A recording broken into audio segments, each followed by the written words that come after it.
ये कहानी है लखनऊ के बसरा जिले की। बसरा एक ऐसा इलाका है जहाँ रहने वाली आबादी बहुत कम है। जो हाईवे बसरा जिले को होते हुए जाता है, वहाँ एक ऐसा रोड है जहाँ इंसान रात में क्या दिन में भी आने जाने से डरते हैं। उस रोड का नाम है डाकिनी रोड। अक्सर इस रोड पे अजीबो गरीब हादसे होते रहते हैं। ये कविराज है जो मुंबई से आया है। इसे इस रोड के बारे में कुछ नहीं पता। अबे यार, ये क्या रिक्शा क्या, यहाँ तो दूर दूर तक इंसान तक नहीं रहते। लोग कैसे इतनी दूर गांव में रह लेते हैं। उसी रात कविराज अकेले बसरा गांव की ओर जा रहा था, लेकिन अचानक उसे पीछे से किसी ने पुकारा। अरे कविराज बेटा, अकेले कहाँ जा रहे हो? रुको, मैं भी आ रही हूँ। दादी यहाँ कैसे? मेरी दादी तो मुंबई में है। लगता है मेरे कान बज रहे हैं। अरे बेटा, मेरी आवाज तुम्हारे कानों तक नहीं पहुँच रही क्या? मैं तुम्हारी दादी हूँ, दादी। दादी? और जैसे ही कविराज पलटा, उसके होश उड़ गए। वहाँ एक बहुत ही भयानक दिखने वाली डाकिनी थी। तूने मुझे जवाब नहीं दिया और मुझे पलट के भी देखा। अब तेरा क्या होगा? कविराज अपनी जान बचाकर भागने की कोशिश कर रहा था, पर वो डाकिनी उसके आगे खड़ी हो गई। फिर उसके पीछे वो जिस दिशा में मुड़ रहा था, सभी जगह उसे वही दिखाई दे रही थी।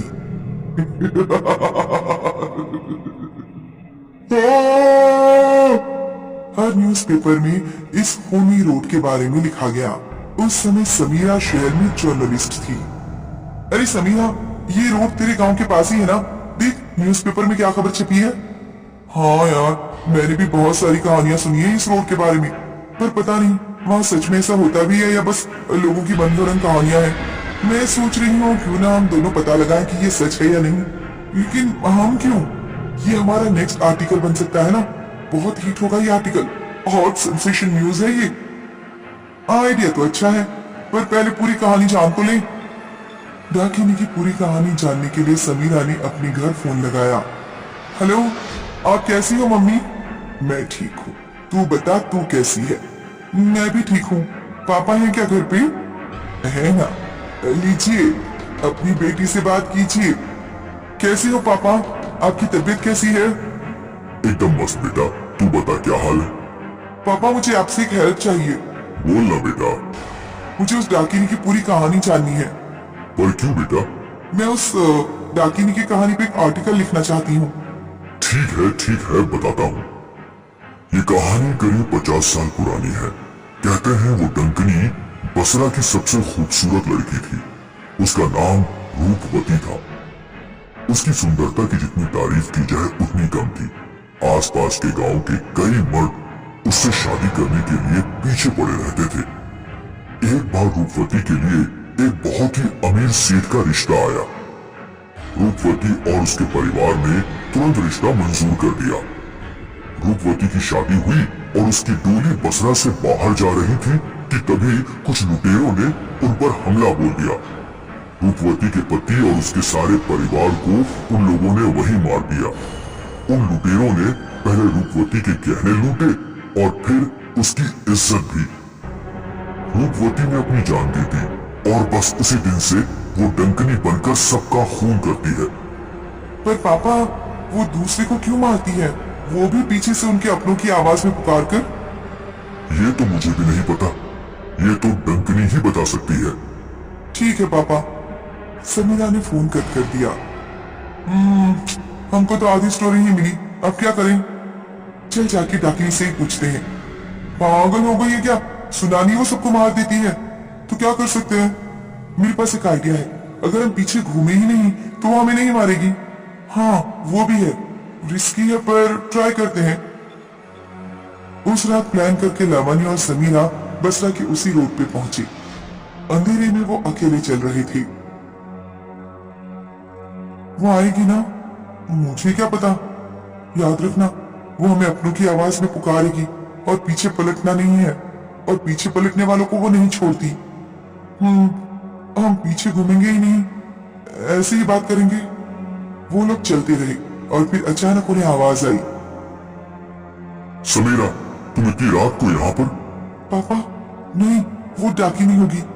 समीरा समझ गई कि वो डाकिनी है। डाकिनी जी, हम आपसे ही मिलने आए थे, आपसे कुछ जानना है। मुझसे मिलने? पहली बार कोई मुझसे मिलने आया है, वाह। पीछे घूम कर जाओ। नहीं नहीं, हम नहीं घूमेंगे, हम ऐसे ही ठीक हैं। आप बुरा ना माने तो हमारे सवालों का जवाब देंगी? क्यों, तुम मेरे रिश्तेदार हो क्या? हमें अपनी छोटी बहन समझ लीजिए, प्लीज दीदी। तूने मुझे दीदी बोला? पूछ, क्या सवाल है तेरा? हमें इतना पता चला है कि उस रात लुटेरों ने आपकी डोली पे हमला कर दिया, पर उसके बाद क्या हुआ? उसके आधी रात लुटेरों ने मेरी डोली पर हमला कर दिया, मेरे अपनों को मार दिया, मेरे सारे गहने लूट लिए और मेरी इज्जत भी।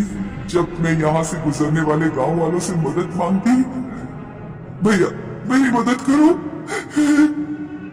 किसी ने मेरी मदद नहीं की। सब के सब मेरे लूटने का तमाशा देख रहे थे और बस उसी दिन मैंने ठान लिया कि मैं सबसे बदला लूंगी। जो भी मुझे पलट कर देखता है मैं उसे मार देती हूँ। अच्छा हुआ हमने आपको नहीं देखा। और बस डाकिनी उन दोनों के सामने आकर खड़ी हो गई।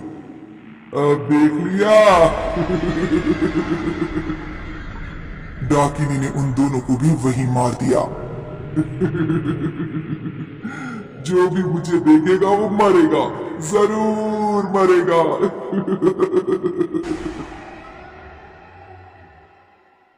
अंडमान और निकोबार द्वीप समूह में मनोची नाम का एक छोटा सा टापू था। टापू का ज्यादातर हिस्सा समुद्र से घिरा हुआ था। टापू पर आने जाने का सिर्फ एक सकरा रास्ता था। टापू के लोग सूरज डूबने से पहले ही अपने घर लौट जाते थे। अगर कोई सूरज ढलने के बाद टापू से बाहर जाता तो फिर वो सुबह ही घर लौटता।